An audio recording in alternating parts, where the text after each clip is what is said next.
So if you are born, let's say you are an earth element, and you know the energy that controls that element, and you know where the element is coming from, or you're a water element, you know the energy that controls the element, and you know where the element is coming from, and you know its cardinal direction, and you know how to supplicate it, then things becomes much more easier. But they are not to be worshipped. Please, I repeat, they are not to be worshipped.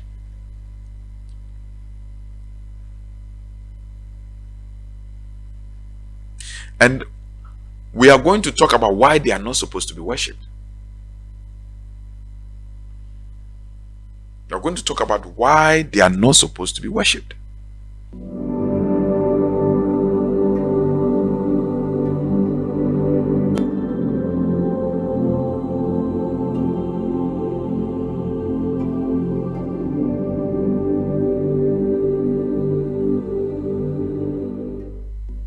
Well, when you make the mistake of worshiping these entities, you lose your natural estate as a divine being. And that's why knowledge is very critical. So I've seen a lot of people worshiping angels. I know a lot of people having angels and they worship them. I know a lot of people worshiping deities. I know a lot of people, you go to the temple and the monasteries, they pay obeisance to demigods and to all that. All those things are not proper, and they make you lose your divine nature, because you externalizes your abilities, you externalizes your strength, and you become polarized and become incapacitated and powerless, because the real greatness is inside of you. And that is why you need to seek knowledge in every endeavor and every aspect of your life, so that you don't lose out on your own power, you don't lose out on your self-power, you don't lose out on your divine energy.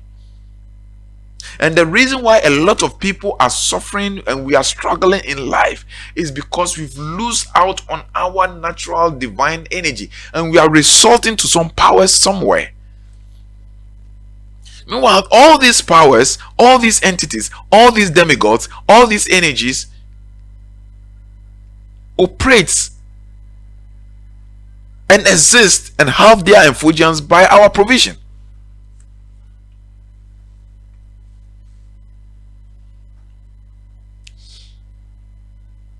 I said later on we'll go to that area. We'll talk about that.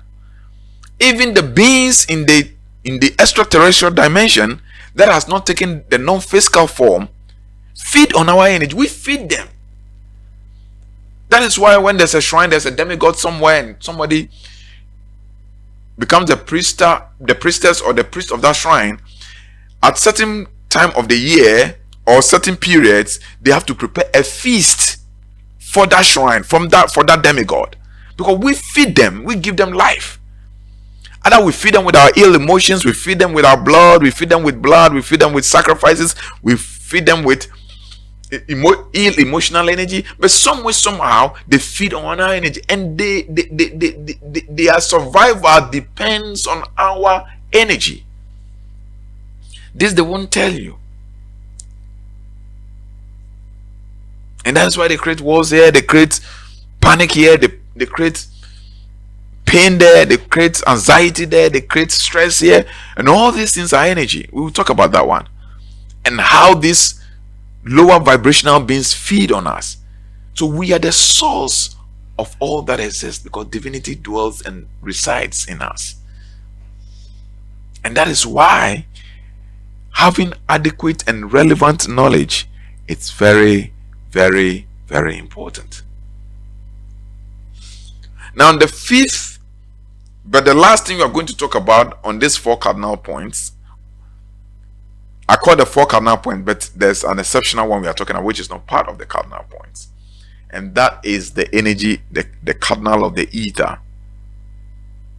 Okay, we call it the ether, and this ether is not found in any of these 4 cardinal points. I repeat, this ether is not found in any of the 4 cardinal points. This ether is found in us. And the ether, though the smallest, yet controls all. The ether is the invisible energy found within humanity that gives us the ability to experience mystical things. It is the energy that makes us have mystical experiences. We call it the ether. And that ether is not in any element, it only dwells in us.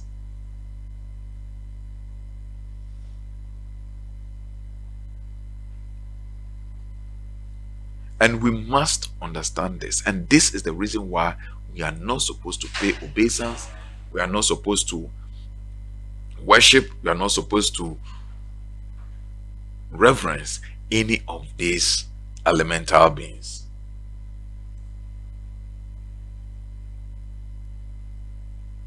So the ether constitutes 4%. So we have the earth constituting 12%. We have the fire constituting 6%. We have the air constituting 6%. We have the water constituting 72%, making all 96%. And then we have the ether constituting 4%, making it 100%, which is wholeness.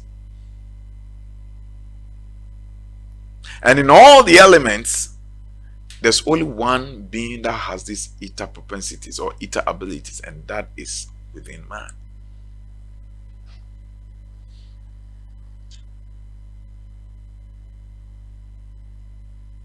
And this we must be able to activate. That is our inner energy. So with the ether within ourselves, I put here ether, the divine presence within man, the energy and the medium through which our soul communicates with the physical dimension and the universe, and enables us to have mystical experiences and control the elements. That is the ether. It's the divine nature within man that makes man be able to communicate through his essence, through his soul, to the universe, and to be able to have mystical experiences and to become the controller of the elements. So we need to rise to be able to control the elements and then petition them to work to our favor. That's all there is. They are not supposed to be worshipped.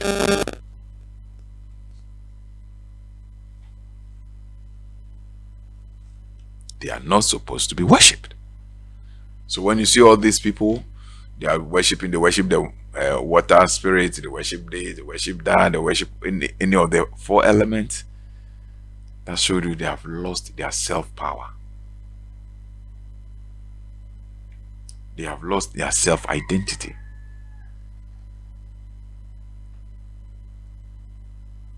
And such people need to reawaken the ethereal energy within them.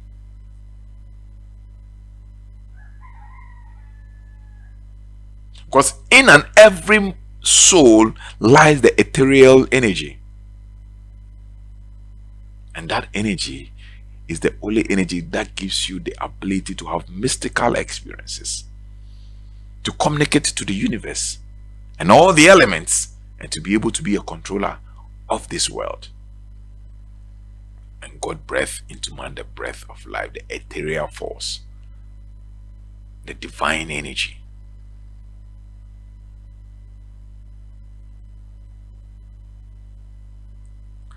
So the whole idea of self-development is to awaken and galvanize this ethereal force into action, so you can now control and have mystical experiences and to be able to communicate to other forces and entities in this universe.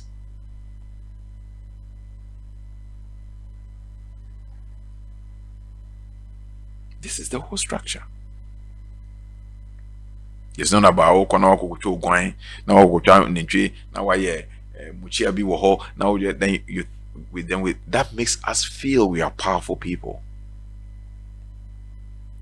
But anything that you do external of yourself rather makes you powerless. You see people, they go, they wear talismans and they wear this, they wear that, and anything that you put your hope on external makes you powerless. Because when that thing is taken away from you, it looks like you lose out on your power. I'm not saying using all these talismans and bangles and all these necklaces and the tetragrammaton chains and pendants and rings and jewels. I'm not saying they are wrong. I'm not saying they are evil. That's not what I'm saying. Don't misunderstand me.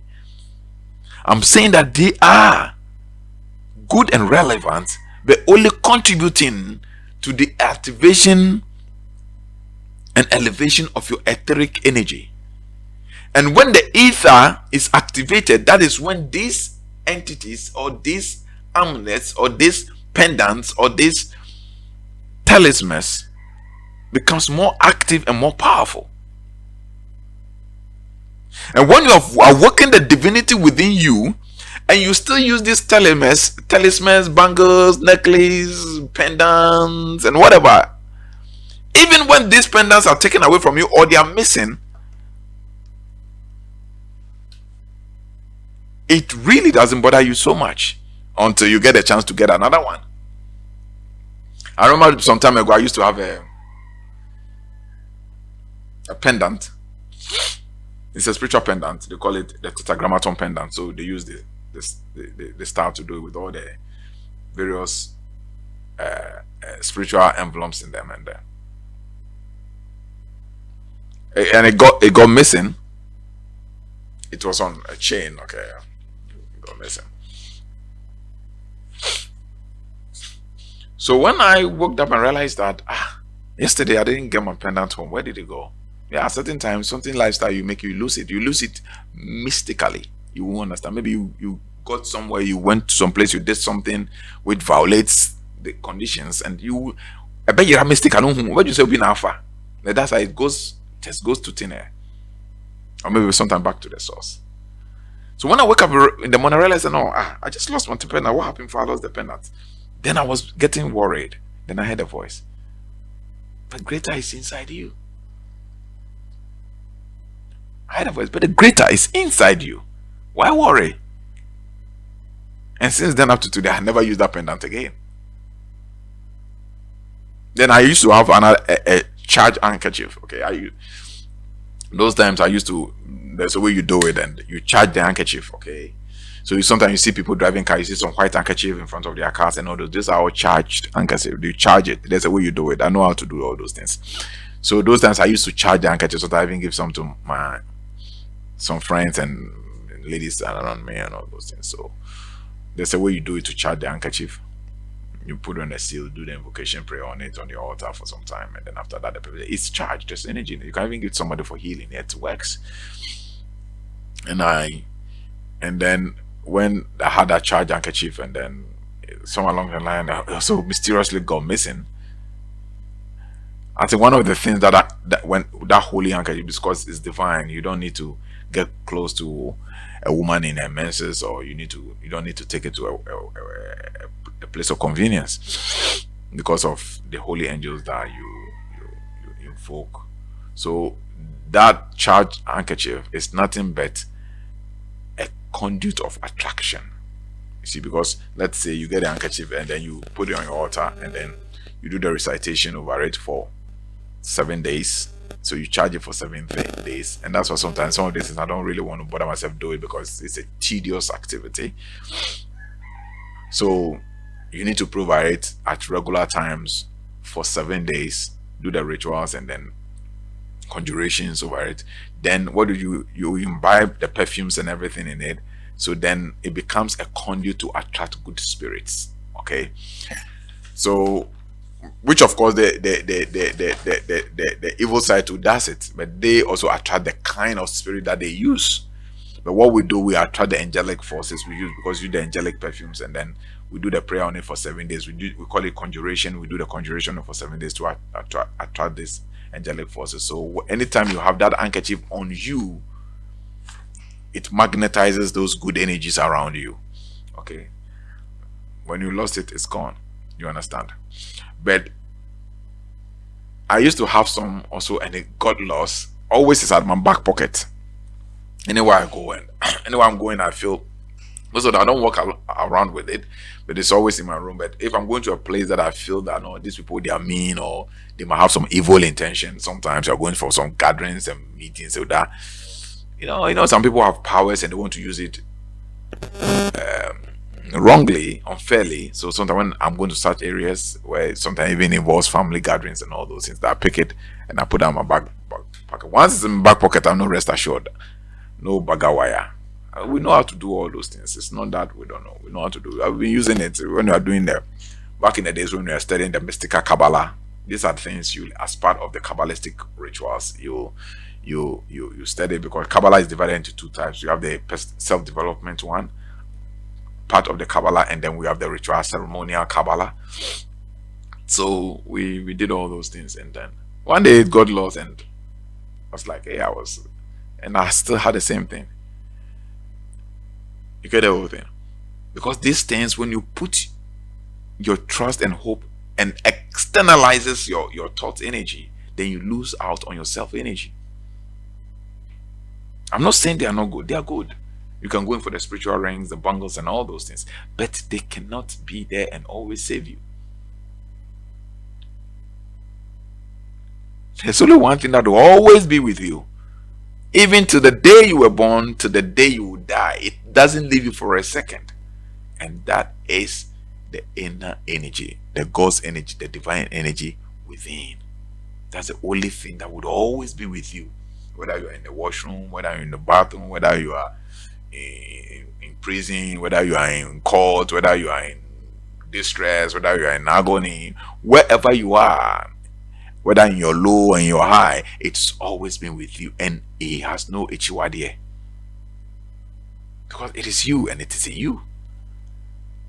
All you need to do is to awaken that divine energy inside you, and you can control these 4 elements. And then when even you applied some of these, when you apply some of these things, then it becomes more potent and more powerful.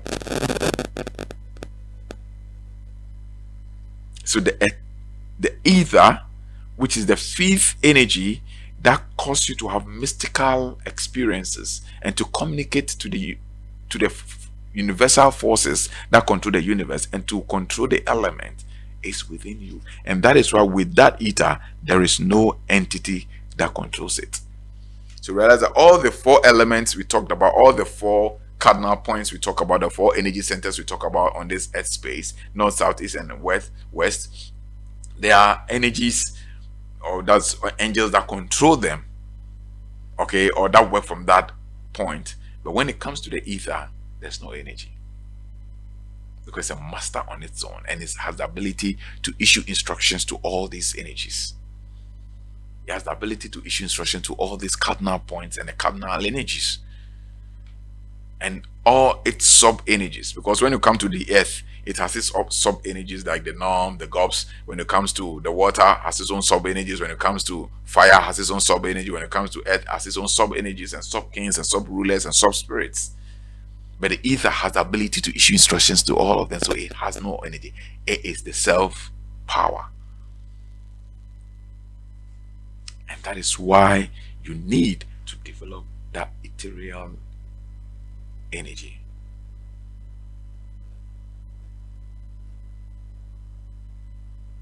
That's why you need to develop that ethereal energy. So you don't need to go around carrying things. Some people, listen, there are some people now, you see, they ring. Yes. This like externalizes the power. So that when I go to market, I go to this market to go and buy all these guys who do the truck pushing and all those things. They have different rings, with copper, with silver, the plenty different rings, and then some of the silver with the plenty rings on their hands. And the question I ask myself is, What becomes of you when all these rings are taken away from you?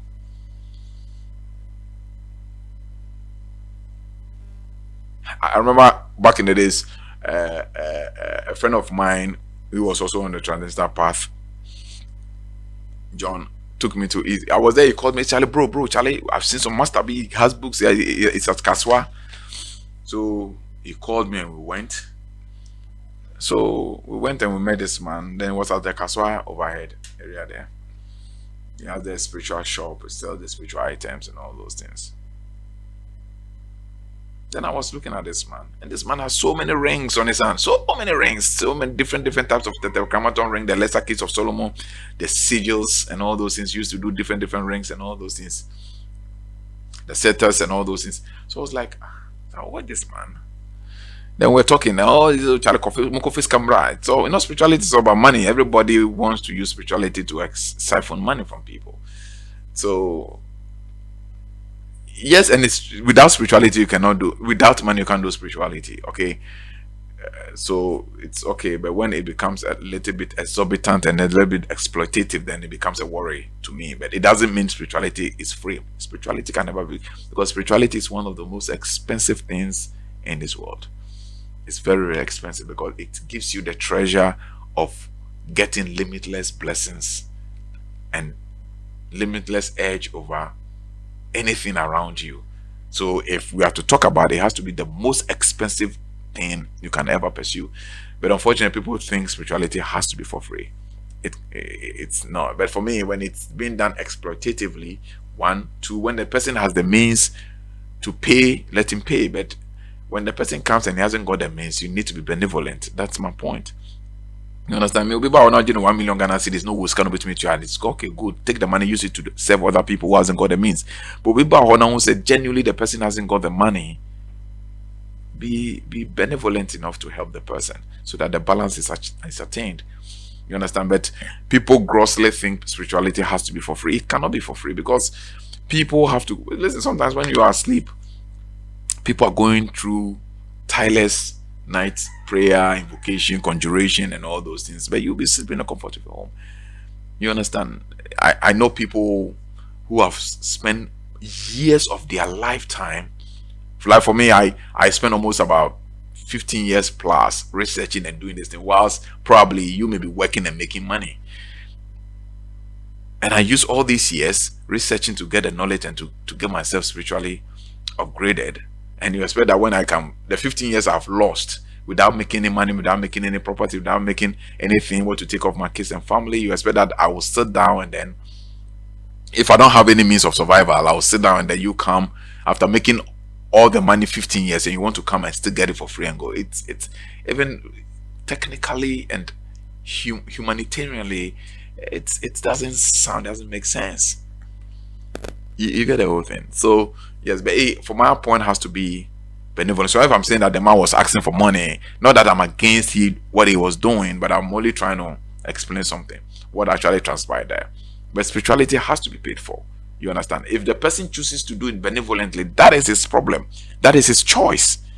But it shouldn't be that it's for free. You get the whole thing? Because sometimes you sit down from morning till evening. You understand? And then people expect that they'll come and they get everything for free.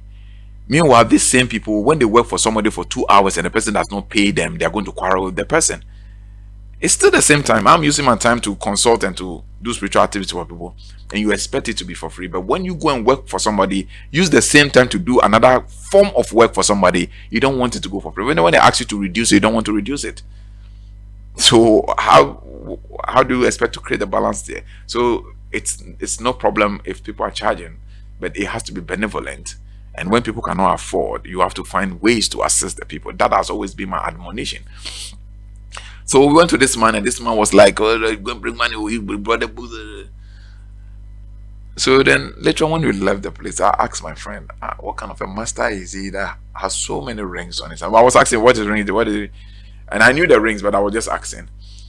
I said, "What kind of a master is it that he has so many rings on?" And I said, "So what is the mastership when these rings are taken from him?" But the one who trained me knew all those things, has taught me a lot of those things, but he never puts on rings and puts on amulets and all those things. He will tell you that let the body be a walking talisman. Pastor Ado, may your soul rest in perfect peace. I thank you for all the knowledge you've given me, and I really appreciate it. His name is Pastor Ado. He was the director of education of Amasama, not an listen. He was a well-educated man. Went to Winneba University, and he taught me a lot of spiritual, mystical, kabbalistic secrets. I never ever saw him work amulets. I never ever. He told me that, look, Fred, your body must be the walking talisman. When you put a talisman around your waist, or you put a pendant around your neck, and mistakenly the pendant gets off or you get missing, what becomes of your body? You become exposed. But when your body becomes the walking talisman, then everywhere you go, you're safe.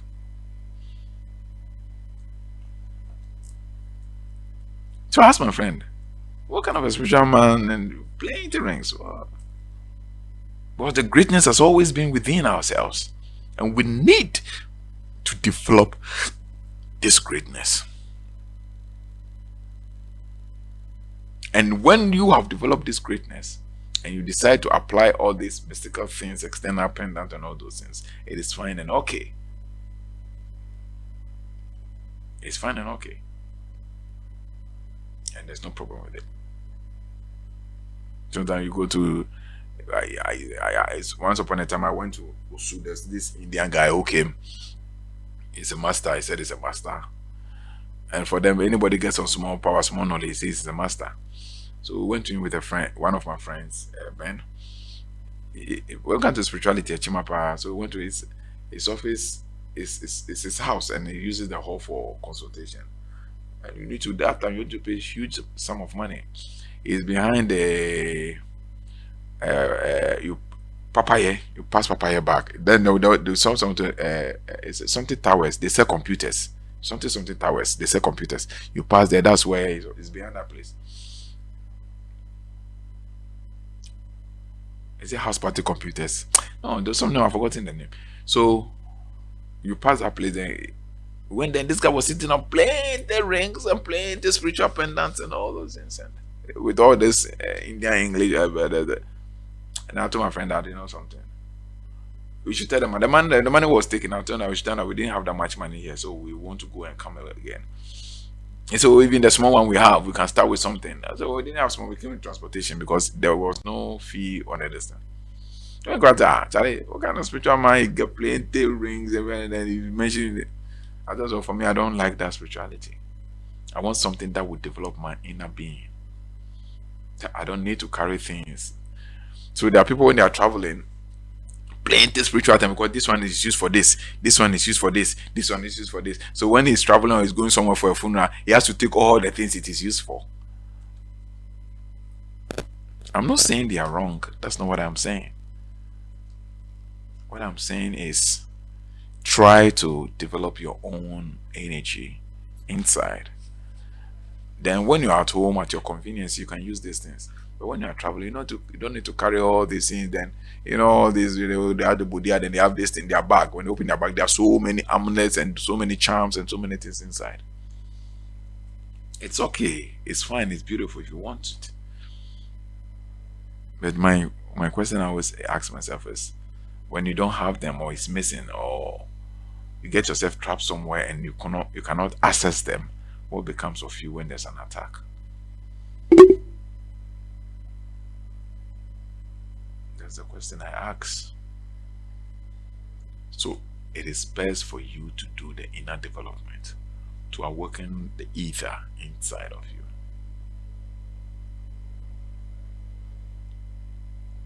And once you're able to do that,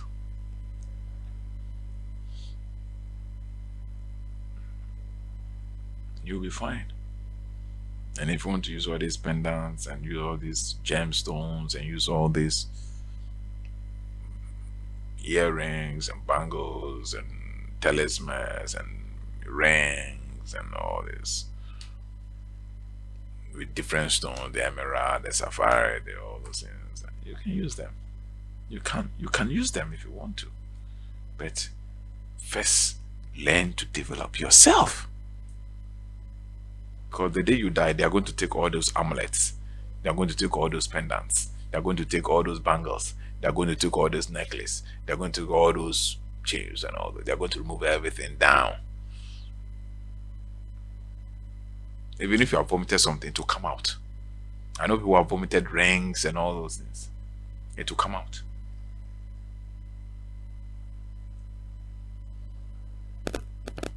If you don't vomit it, they'll do post-mortem, they'll remove everything out. And the only thing you're going to carry is that self I'm talking about, that divine essence, that etheric energy, the ether, which is part of the divine whole.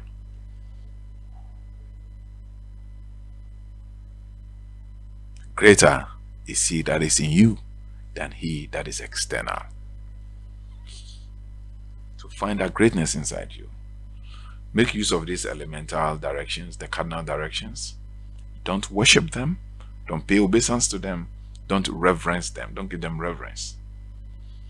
Have fellowship with them. Use them to help you fulfill your earthly purpose and collectively help humanity. That's all there is.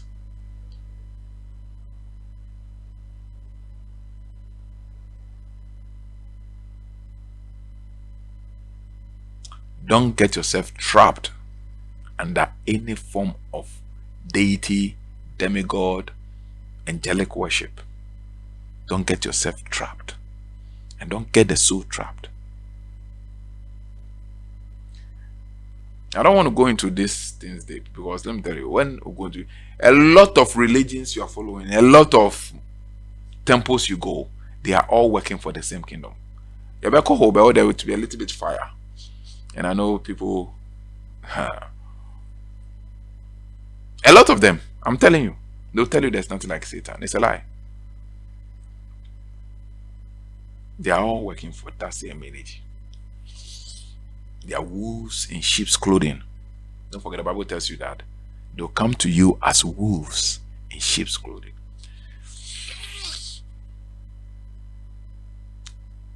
The Bible will tell you that. And I always refer to the Bible because if you are given the grace to transcendentally understand the truth of the Bible is meant to set you free, irrespective of its flaws and human interpolations. If you are given the grace to understand the transcendental message in the Bible, irrespective of its flaws and human interpolations and indoctrination that found its way through the translation, it is still a great book. And per my assessment,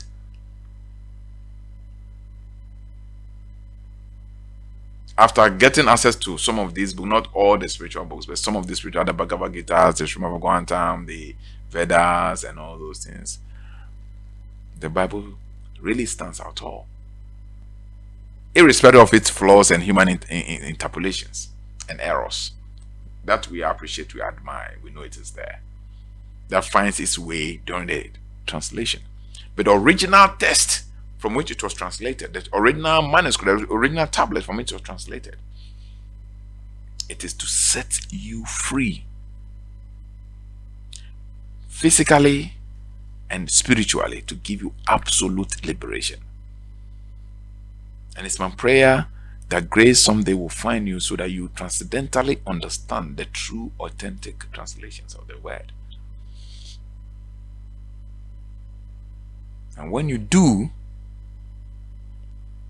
and you're able to separate the wheat from the weeds in the Bible, then you begin to appreciate the authenticity and the gravity of the liberative power in the scripture.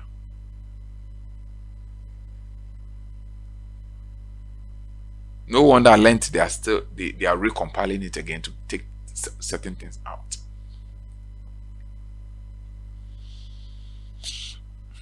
And that's why I like quoting the Bible. That's why I like talking about the Christ. That's why I like talking about Jesus. That's my belief. If you can't, if you like talking about Buddha, I like talking about Jesus. Why do you have trouble with me talking about Jesus? Yeah, the man has a stolen identity. There's a lot of misrepresentation through the Roman Empire. But when you go deeper and you be able to ascertain and dig the archives of the man's existence,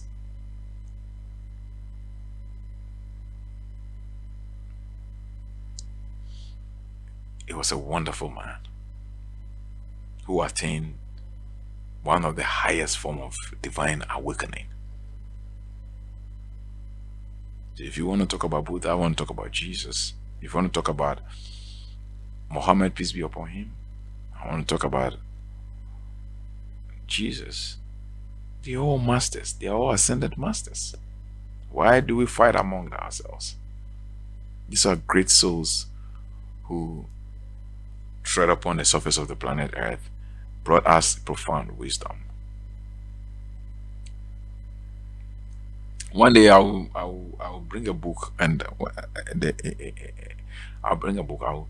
The book shows you all the dimensions of the ascended masters, from Jesus to Buddha to Moses to all the ascended masters. They share you their frequency and their dimensions. So we don't say because we are just saying, we say because we know. And aside what the book has written, we also have our own inner experiences. So I will never stop talking about the Christ energy, because it is one of the highest, if not the highest.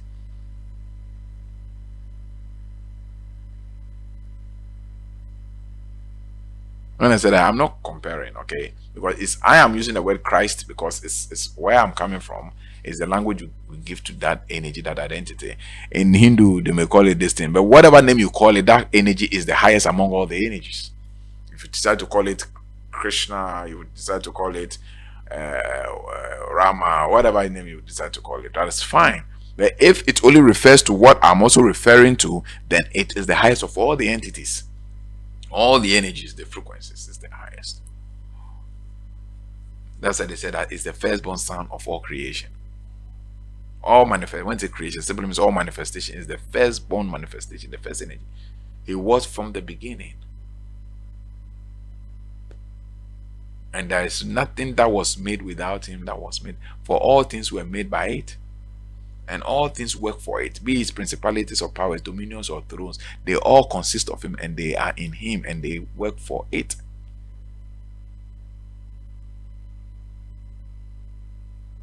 That is the energy we have decided to call the Christ, or the Christos.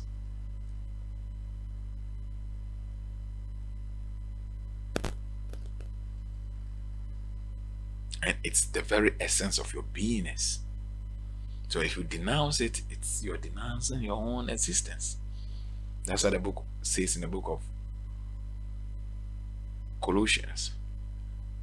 That Christ in you, the hope of glory. The Christ is not a personified being. We are talking about a power. We are talking about an energy. It's not a person. The person is Jesus. But that Jesus had that Christ energy, that Christ power within him. So don't mistake the physical representation and the non-physical representation. The non-physical is what you are talking about, which is the Christ essence. And as part of the Christ essence is the ether, the ether, the ethereal force.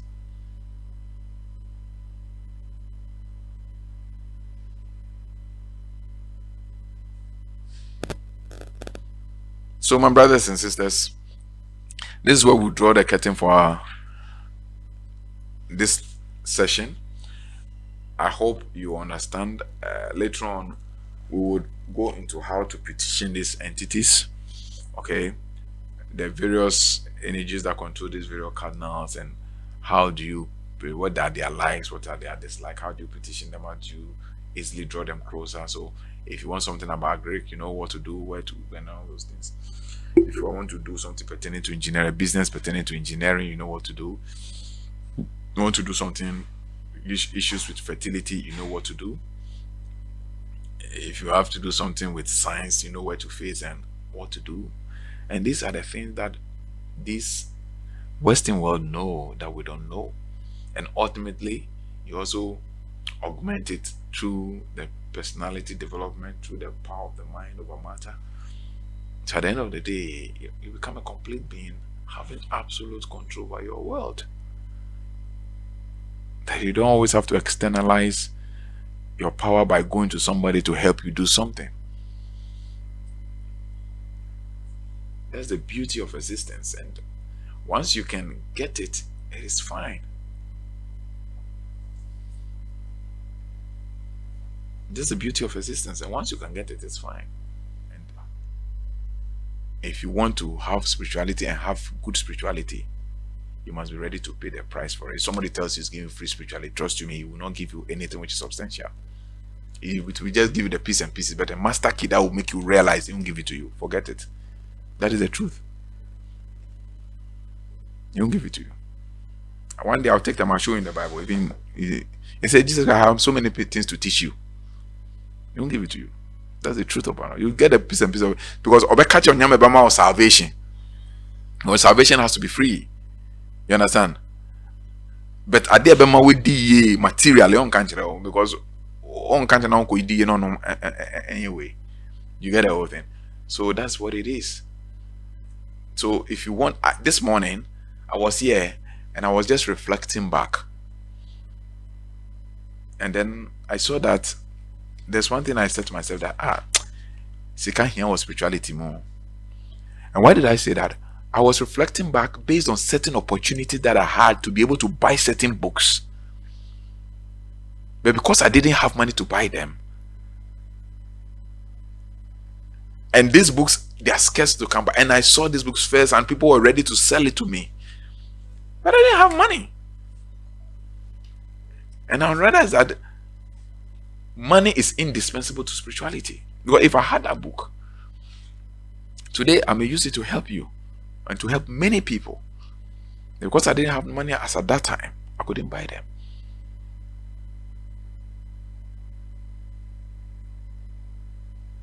There were a lot of Kabbalistic books like the Zohar and all those where I had opportunity to buy them.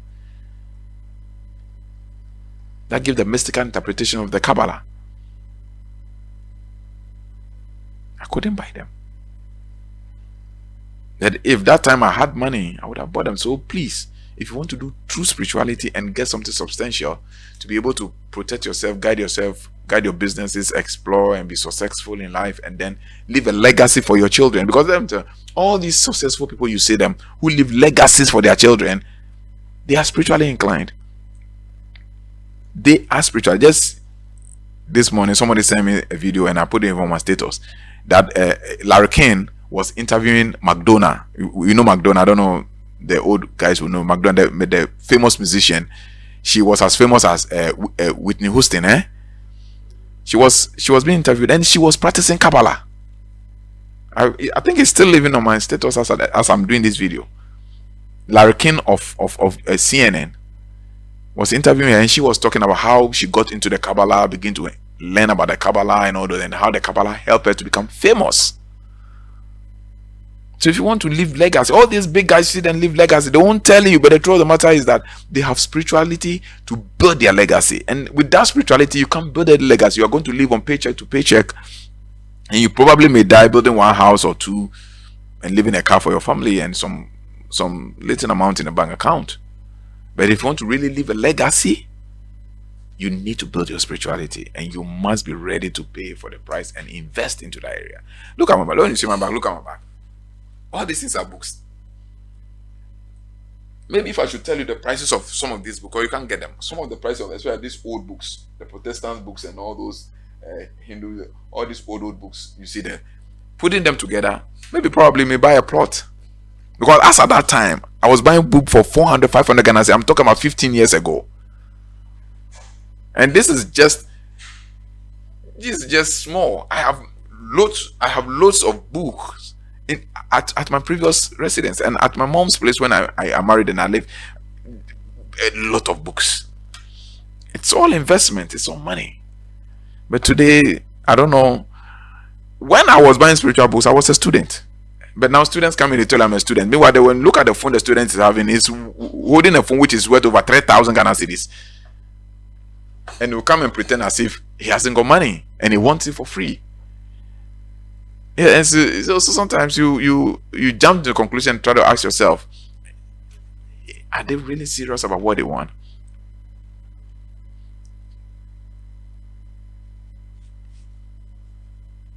I remember this small book. Where is this book? Apostle, I was talking to you about it. The keys to the Psalms. I had it when I was in 2000. That's 1999. So that's about 26 years ago. But today it's still relevant. Pray as a woman with a man. It works. That I bought 29 years ago when I was a student.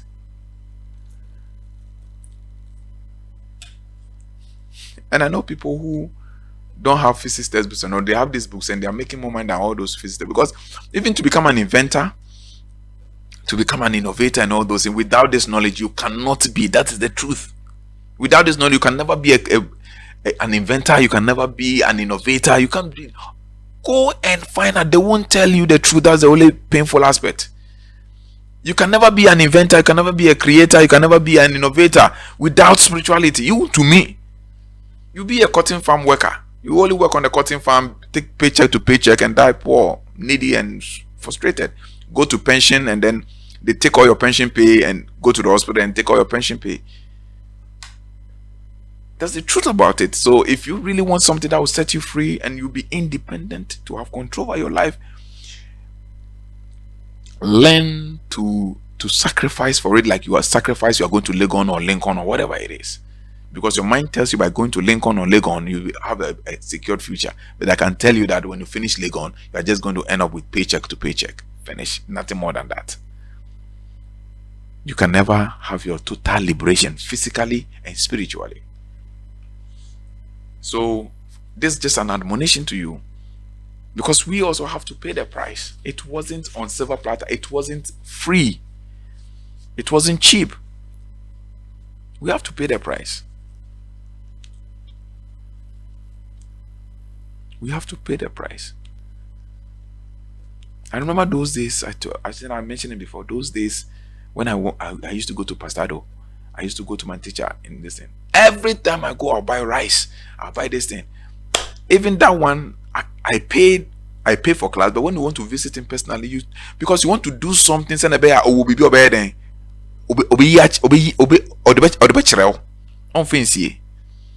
Going buying bread, buying rice, buying sugar. So times I don't have money, I don't want to go. But every time I see him, I want to do something to please him, so that if he has something hidden under his carpet, he would reveal it to me.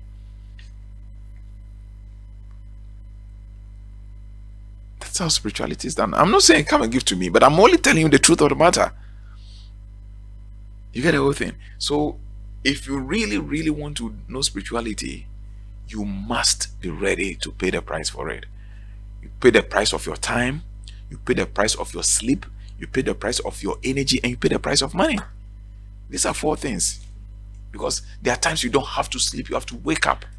Where your friends are asleep, you have to be awake. That is the reality. There are times when your friends are having fun, you have to use your time to be there praying, doing your invocation, doing your meditations.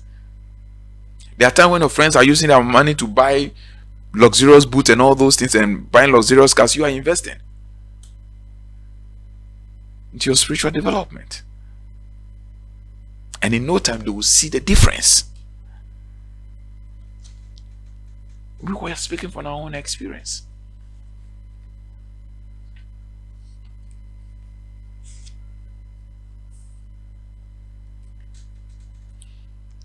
Every penny I have ever made from this spiritual journey, I invested back into this establishment. Less than 20% goes to myself and my colleagues I'm working with. Every penny I make.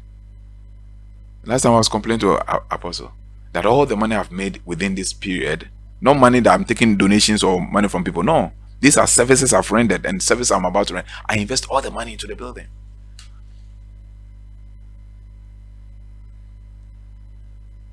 So it's about investment, and you must understand.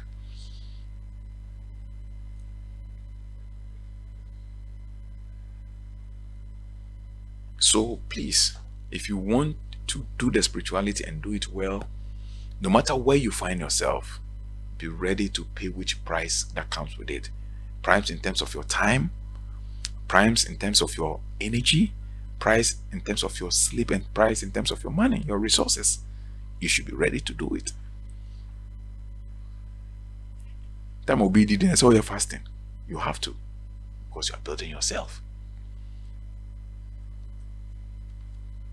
This is life. Just this afternoon, when I started, I was a little bit cold because this day I had that one of my good friends and more or less like an in-law lost the father this afternoon. I know the father personally, and I kept asking to myself, so all these things, what becomes of his own personal development? What becomes of his own personal ascension? What becomes of his own soul development? Because he was I won't say wealthy man, but he's reasonably rich. So you need to invest in yourself. You need to invest in yourself. And by so doing, you can bequeath that investment and that knowledge to your children. And your children pass it on to their children. They call it aura. So in those days, the Kabbalah means aura. It means unwritten truth or aura, and it was transmitted orally. So they pass it from first son to first son, and on the pass from generation to generation. This is what it is. And the worst thing you can ever do to your own seed, to your own children, is to give birth to children and leave them in this world ignorant, unaware of this world, and vulnerable to external circumstances. It's the greatest sin you can ever do against your children and your generation. And that's the reason why you see one family line, they are always successful. The Rockefeller family line, the, how do you call them, the Onassis family line, all these family lines, they are very successful because they passed on a secret, which is their spiritual bona fide knowledge, and they pass it from generation to generation. So they'll keep ruling over the ordinary minds, because the ordinary minds believe in going to school, paying a lot of money at school, going to school, and all those things. Because school is a camp of indoctrination. If you don't know, school was set up by Rockefeller. He first set up the council board, the board of council, the council board or board of council, they called it, to regularize school. And he did so because he said he didn't want enlightened and knowledgeable people. He wanted people to work on his farm and his factories. He needed factory workers, not intelligent and knowledgeable people. So don't think school is going to make you an indoctrinated, programmed person that will work in the factories and get paycheck to paycheck, grow up weak, sick, and you end up paying all the money back to the big pharma companies. That's what school is going to make you. I always tell my wife that there are 3 things I'm looking for my kids out of school, and that's why I send them to school: to read, to write, and to understand what they read and write. These are the 3 things. I don't care about their grades. I tell them to do well as a regular parents and all that, but in me, I know their destiny doesn't lie on those things. Their destiny lies in the power of their spiritual nature, which I will and must transmit before I exit, making them safe and saved in this life. Because the time is coming. With that spirituality, you'll be miserable. With that spirituality, humanity will be miserable. And the time is very close. How can you go to school and then they'll give you a PhD? And then when you do something and they don't like, they say they have withdrawn the PhD because it's an award. They give you a degree, and when you are not playing to their, they say they have withdrawn because degrees are awarded. You don't earn it, they award you. PhDs are awarded. Masters are awards. Don't you sit to think about it? First degrees are awarded so they can withdraw it. I remember when may so rest in perfect peace, Zimbabwe president, what's his name? Mugabe. So president, when he began to revolt against the Western powers, they said his PhD was withdrawn. And I remember he made a party for them withdrawing his PhD. What in a system that when you go to school, you pay money for it, do all those things, and they will withdraw it because you are awarded. They can deny you it. That should tell you something. That is a system that belongs to some people. And you are ready to pay all the amount of money for that system. But a system that will build your person becomes your personal possession that nobody can withdraw it from you. You think it has to be for free. So, my brothers and sisters, dear brethren, thank you for your time. And then I hope in our next session, I want us to look at whether Satan really exists. I want to iron out certain things so that it will clear your mind. Because in the internet, one year, now your soul become trapped. I want us to see, does evil exist? And is there energy which is in charge of evil? So Apostle, remind me in case I forget. Our next stream, we want to see whether does evil exist? And is there energy which is in charge of, and how does these energies get their reward? Because we are saying, well, we are saying, and we are saying, yes, manka, you are kete, Roman church almost candle. Our whole entire world is full of darkness. We would like the area is full of darkness. That's yes. There's nothing like Satan. There's nothing like an evil. Everything is your mind. We want to see whether there's no Satan or not even from theory, practical life. We want to discuss it practically. And we'll get to know why they are telling those things and where they belong and who they are working for and who is their master. Yes, spiritual person also any spiritual religion because as the divine energy of love is trying to liberate souls, so the divine energy of hatred is trying to enslave souls.